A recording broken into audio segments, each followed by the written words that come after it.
Hey guys, if you are coming in, welcome to Pistons Talk post-game show. Hope you guys are having a great night. So your Detroit Pistons just got done playing the Miami Heat. Another tough one tonight. They lose 106 to 98. That is four straight losses for your Detroit Pistons. We are going to get into the quarters, break down the quarters. If you are new here, if you have not caught a post-game Pistons Talk podcast. We break down the quarters. After I'm done breaking down the quarters, we do a Q&A section. Or if you guys are watching live right now, you want to leave a comment, I will react to those comments and we'll get to your questions and comments towards the end of the podcast. But let's get into it, you guys. So, first quarter, I thought, it was a back and forth quarter. One thing that I saw when I was watching the game was the transition defense. I thought never really got set. Miami took advantage of that. And Miami is such a well coached team. They're going to exploit any weakness that they do see. But that is something that I saw right away in the first quarter. Tyler Hero, he was getting going early. He was making his shots, and he's a guy that should be on the scouting report. You should know where he's at all times, just a movement shooter, if you will. But he was getting going. I will say, though, Cade scoring 13 points in the first quarter, looked aggressive, looking for his shots, didn't miss a shot, I think, until maybe the third quarter, if memory serves. But, he scored 13 points in the first quarter. And the one thing that I think is going to be a crutch for this team going forward this season, you guys, is the bench. So Cade went to the bench, and the bench unit only scored 4 points while he was on the bench for over 6+ minutes.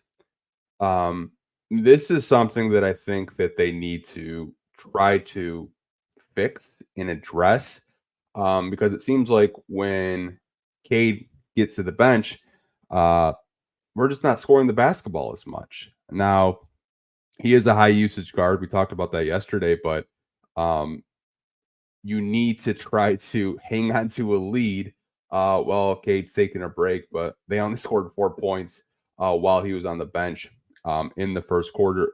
Kind of transitioning into the second quarter, obviously, it was a 30-28. That was the end of the first quarter. But transitioning into the second quarter, what I really liked was Isaiah Stewart tonight. Now, if you look at the box score, he did not score a whole lot of points until he did get a flagrant foul from his childhood friend Thomas Bryant, but he crashed the glass. He was rebounding, and JB really played him a lot tonight because I think he really valued his defense, his switchability, and just crashing the glass. Got to give my this kudos to Isaiah Stewart tonight for just playing hard, playing his best out there. Really like what I saw to him, just rebounding the basketball at the end of the day. Ron Holland had some nice takes, just taking it straight to the cup. He had a couple layups off glass. But I still think that Ron Holland is very, very raw offensively. I think he's going to be a project player. I've told you guys before, if Asar Thompson was healthy, I don't know how much we'd see of Ron Holland or even Bobby Klippman for that matter. I really don't know how much we'd see out of him, but JB does have to kind of play him because that's just the nature of the beast when you have injuries, when you don't have Asar Thompson and you don't have Bobby Klippman, and you want someone backing up Tobias. But, Ron did have some bright spots, did get into a couple ticky-tack fouls that, at the end of the day, you can watch some film and get better that way. But he went on a 17-6 run during the second quarter, and Cade got 3 fouls. The fouling, we talked about it last night on the podcast. I'm concerned with it. It's not so much that the Pistons aren't disciplined defensively. It's more of a thing where when I'm watching these games, it's just they're ticky-tack fouls, like fouls that they could go, without like grabbing somebody or just trying to stay in front of them, trying to play defense without fouling. I think it's such a lost art in today's game. And Cade had 3 fouls. He was really frustrated, obviously, because he just had such a great game in the first half. Didn't miss a shot. Felt like if we didn't get into foul trouble, this game probably would have been a lot closer down the stretch. But at halftime, it was 64-53, and it kind of felt like, okay, maybe these guys aren't feeling it tonight. And the third quarter happened. Something about the third quarter. It happened in Boston. They came out of halftime, guns blazing. And tonight again against Miami, being down 11, coming out of halftime, Tim Hardaway Jr. got hot, hit a couple early. He had a 3-point shot in the corner, and he was really feeling it in the third quarter. And they came back from being 11 down, and the bench unit really brought energy in that third quarter. And they end the third quarter 79-78, and they held Miami to only 14 points scored in that third quarter. And that, like, the type of defense that they've played in back-to-back third quarters, I as a fan, I know it's there. And some people, I read a comment earlier said there's no improvement. Yeah, there's no improvement right now in the win column, but defensively, and they've never really been out of a game so far this year where they're clawing back, they're scratching back.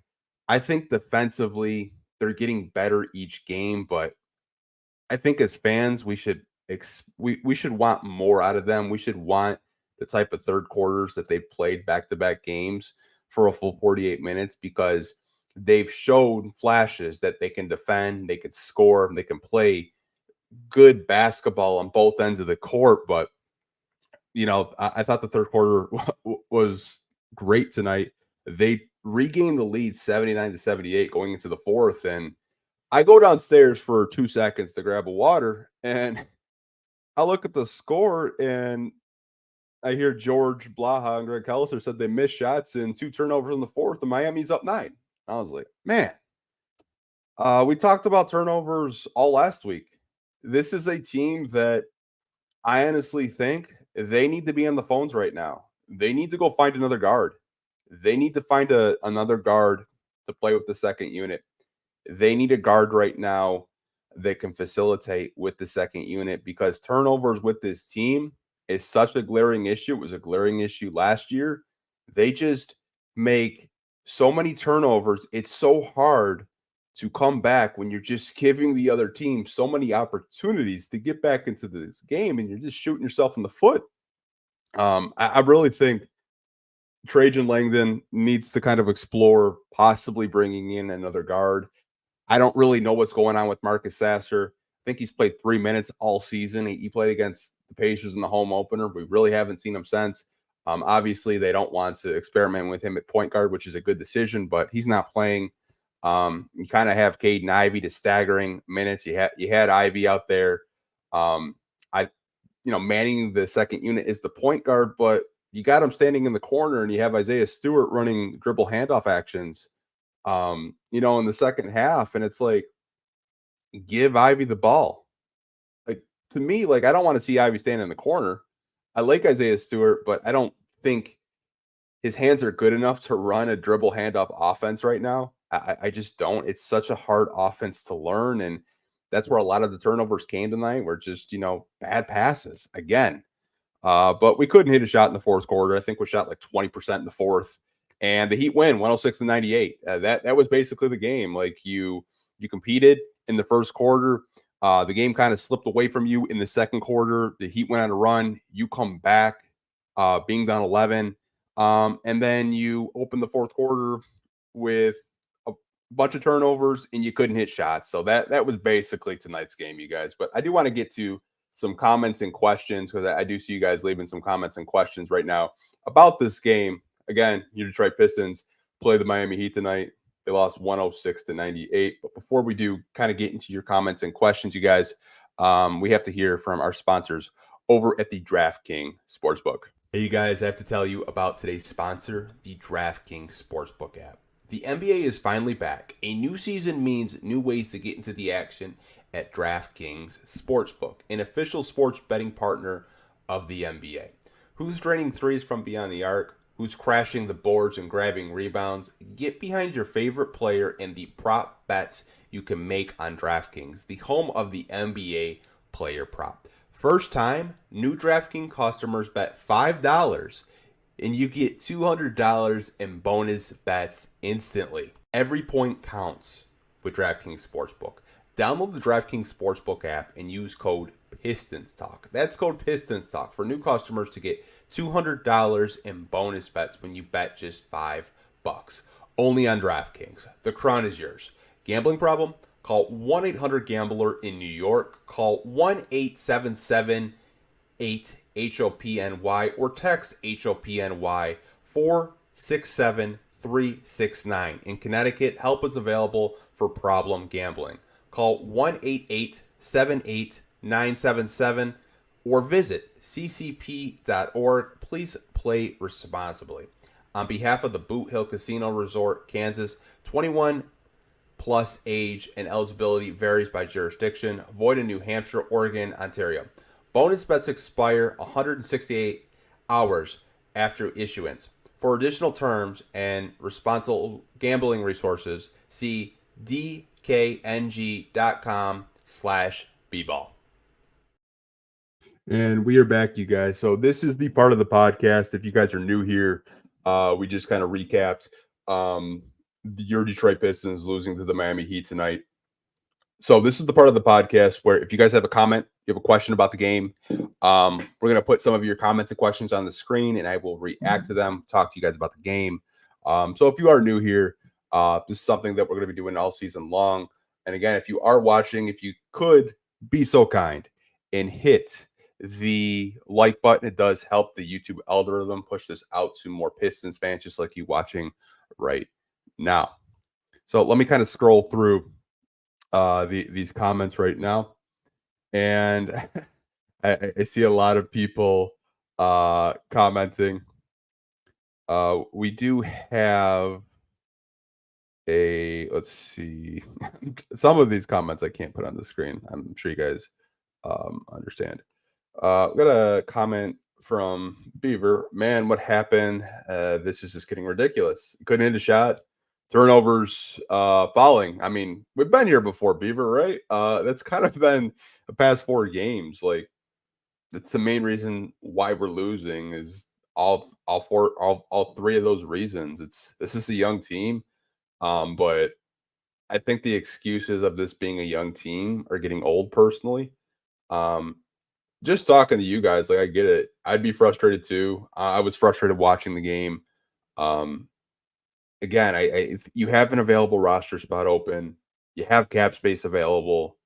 You got to get these guys a veteran guard, in my opinion. You got to get someone that can calm them down when like nights like this where you have a 1-point lead going into the 4th, and then Miami takes advantage of your turnovers. Like you need a vet, in my personal opinion, to try to run that second unit. Not to say that I don't think Jaden Ivey can do it.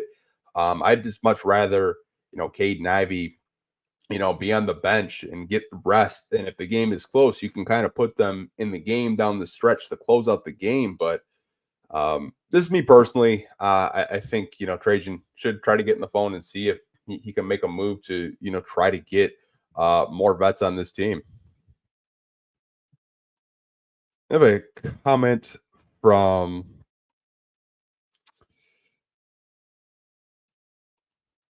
how about answer the question in the chat instead of dribbling everything we already know? Okay, 2K. Well, obviously you're new here. I do answer, questions and comments on this podcast, but hey, man, I get it. You're frustrated. We're all frustrated.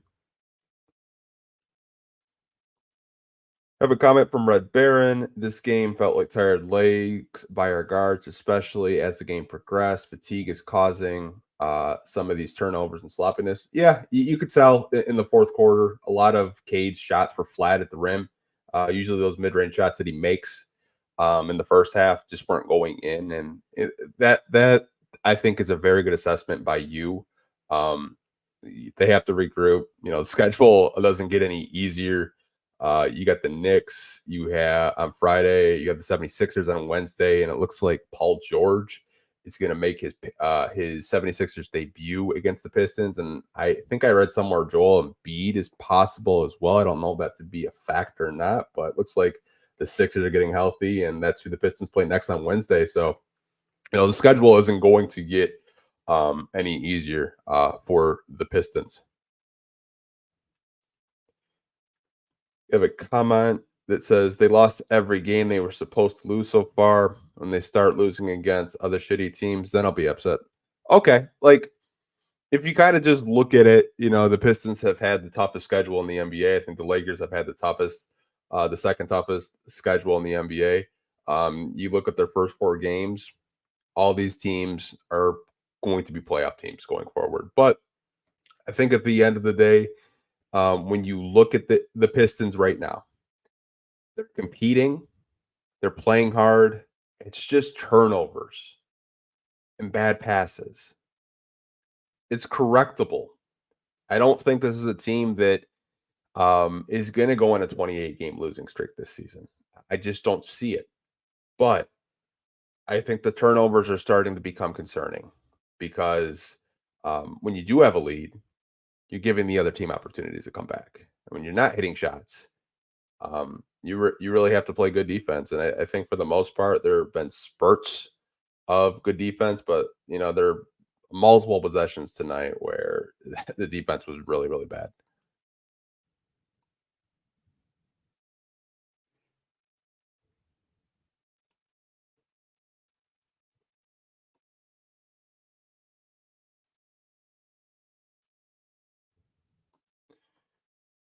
Game Nuts left a comment saying it's just not our night. To be honest, Beasley and Ivy had bad nights, and even though Ivy put it together in the last 5 minutes, uh, the hole was too deep to dig out. Yeah, Beasley. If you look at the box score, he did not shoot the ball the best, and the first 3 games of the season, he's been probably one of the more consistent vets on this team, one of the more consistent players on this team in terms of just shooting the basketball.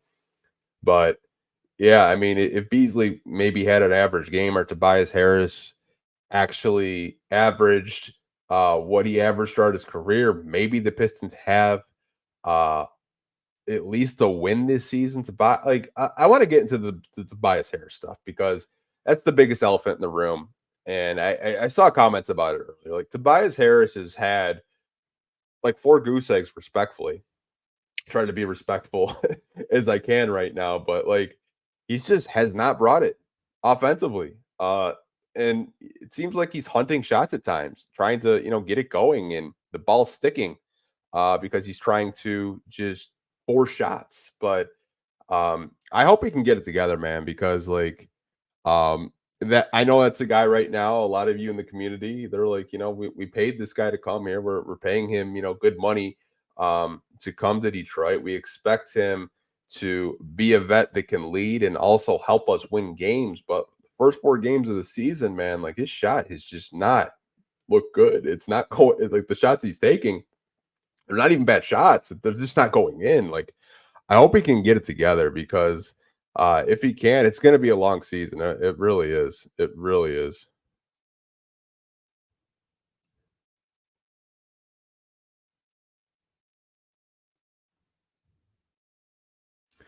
Just reading some comments you guys are leaving right now about the game. So I'm just scrolling through these comments right now. So I do apologize if there's a little bit of airspace. Me just like not like talking to you guys, but we do have a Heat fan right now. And he says the Pistons did well, but they just didn't have the answer for our defense by the fourth. Two things Detroit needs: high level defense and at least have turnovers. Exactly. So shout out to Miami Heat fans watching this right now. But yeah, you're right. Miami's defense is really good, and Eric Spoelstra, in my opinion, he's the best coach in the NBA. Just such a great coach of just um, taking advantages where he sees it. But yeah, we do need some high level defense, and we need to cut the turnovers. I think if you could do that, if you could play the way you did in the third quarter for a full 48, yeah, you probably have at least 1 or 2 wins. You probably beat Boston. You might beat Indiana. Who knows? You might even have beat Miami tonight if you played a full 48 the way you played in the third. But again, this is a young team and they're learning how to compete for a full 48. They didn't really do that a whole lot last year, but just for context, like last year, the first 4 games, you guys, they started off 2-2. And they're starting off 0-4. And the one thing I worried about during that losing streak, and we'll get to some comments in a couple of minutes, is I think that losing is kind of trickling over into this season. Like being confident, having your confidence up. Like they've lost so like this young group has lost so much since they've been drafted to Detroit. Their confidence, I don't want to say that they're not confident in their abilities to play, but you can kind of see like the turnovers they're making. Like it's just it's really sad to see. And I hope there is some urgency. And I know we're only 4 games in, and this might be an overreaction by myself, but like you got to get these guys more help. You got to get them more veterans because this is a team full of young guys. You do have some vets that you did bring in, in the offseason, but I think this team needs more vets. They need more vets at the backup center position. They need more vets at the backup guard position. And honestly, I think if you bring in more vets and more leadership in that way, they can definitely, um, get into, games like tonight where they had a 1 point lead going into the third. Maybe they can close out this game against Miami, but um, it sucks. It really does.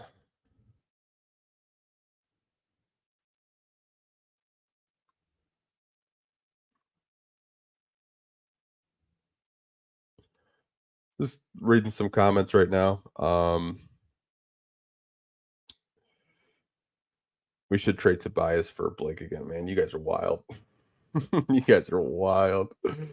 Oh man, you guys are funny. Wow, man. Uh, Get another question. Do you think the Pistons issue is something that can go away with training or experience, or they need a retooling of the kit, the team to be legit? I honestly think it's experience at this point. When you have two of your primary ball handlers that are extremely young in Cade Cunningham and Jaden Ivey, and both of them are Jaden Ivey's not as bad as Cade, but they are high turnover guards, but that's to be expected. They're young. I think that's why so many of you this summer, when we were doing podcasts, when we were talking about free agency, like we're saying, like, yeah, we need to get the more veterans, a secondary ball handler, if you will, to help these young guards out because they're still young, they're still learning the game of basketball, they're still learning how to play in the NBA and trying to figure out how to win in the NBA. And I think that's why veterans are so important. And this is a Heat fan, asking this question, and like you guys had Udonis Haslem for years, good locker room vet, good vet. The Pistons just have a lot of young guys trying to figure it out, but I honestly think that it has more to do with lack of experience of closing out games, and it shows when the games are close. But like I said, I hope Trajan does possibly try to bring in another guard or do something with Sasser. I really don't know.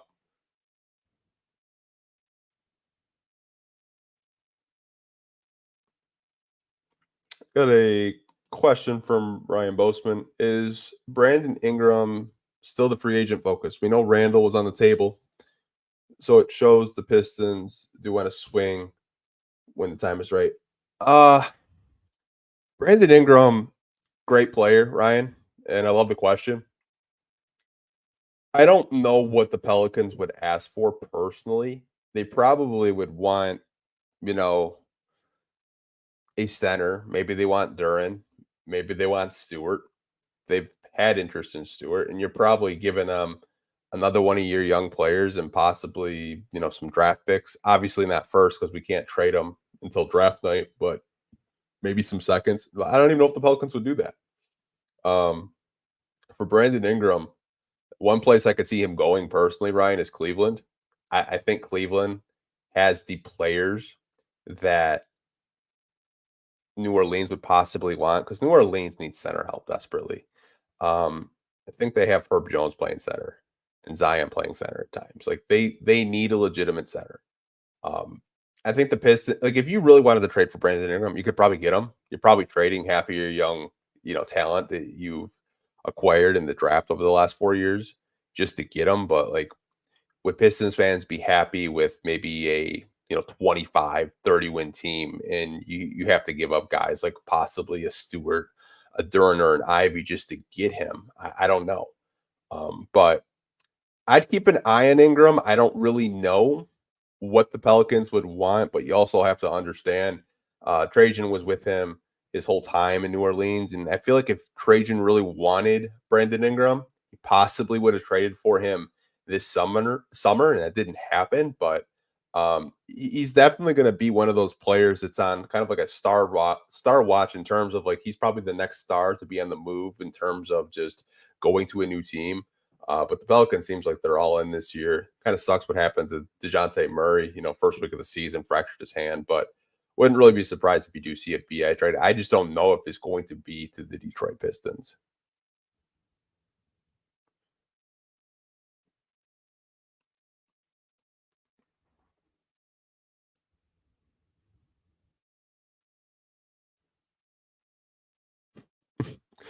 Um, got a question from Aaron.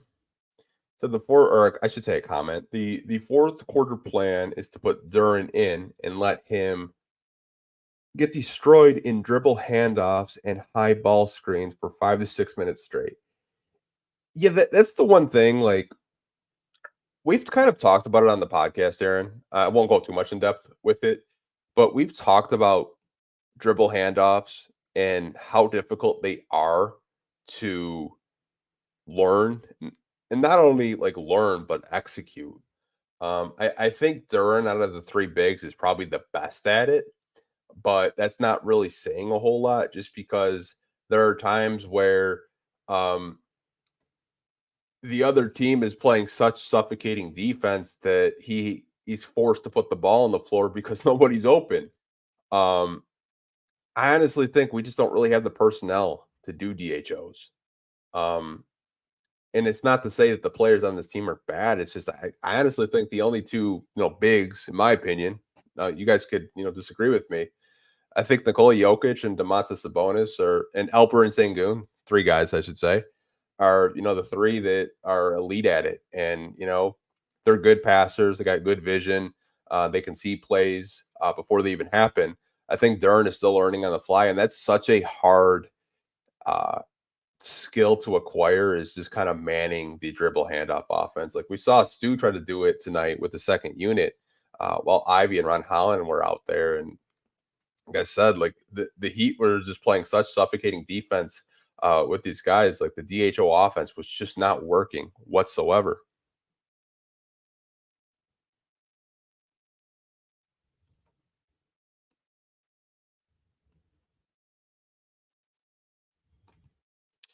What do you think about the lack of creativity in the half court? Uh, Yeah, that is something that I've noticed so far, Clarence. Thanks for the comment or the question rather.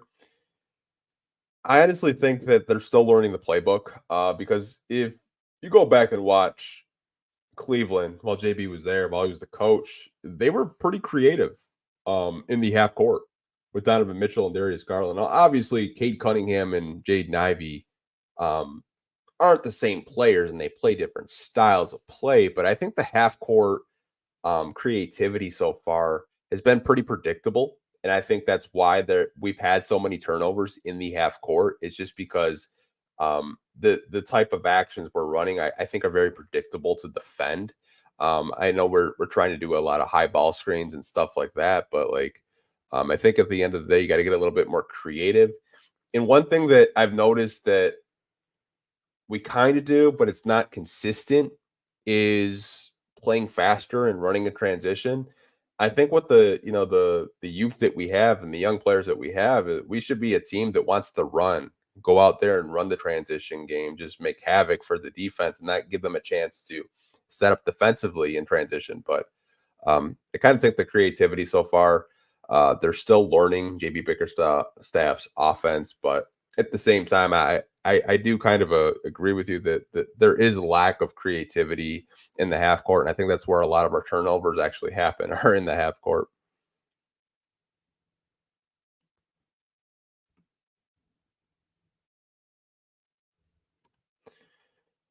I have a comment from Mr. Longitude. Asar was our only true cutter, and that's extremely missed right now. 100%. I haven't. I don't even really think I've seen anyone truly cut.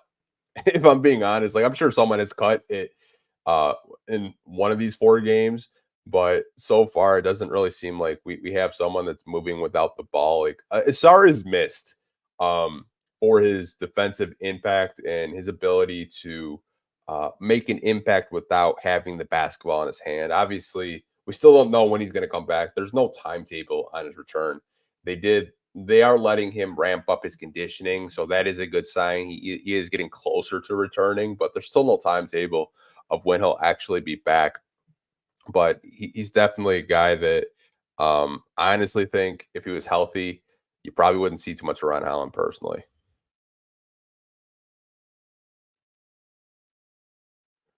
We'll do one more question and then we'll kind of wrap this up.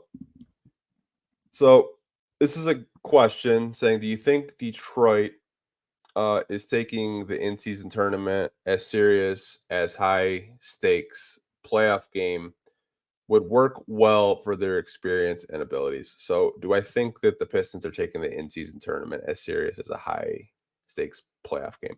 Well, they're going to have to win games if they want to have those the play-in tournament aspirations, and obviously they want to make the play-in.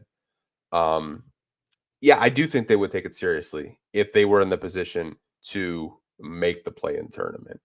But at the end of the day, you said it perfectly. It would do well for their experience, but I think they have a lack of experience. They have a lack of experience right now, and just terms of trying to win basketball games. Only won 14 last year and 17 the year before. So um, I honestly think that there's a lot of issues right now with this team, but it's mostly just turnovers and just bad following.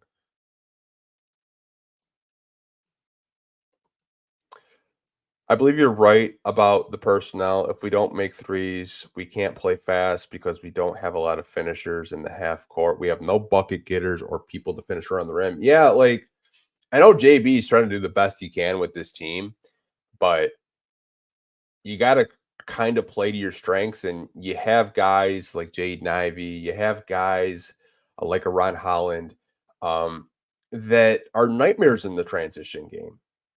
You have to find more opportunities to push the pace and play a little bit faster. I know Cade likes playing in the half court. Not to say that Cade can't run up and down the court. We've seen Cade play in the transition and push the pace, but I think he's a little bit more comfortable, playing a little bit slower. And I remember reading a stat last year that the Pistons had one of the slowest paces like in the NBA, in terms of this pushing the ball up the court. But yeah, man, like I think you were spot on with the half court stuff.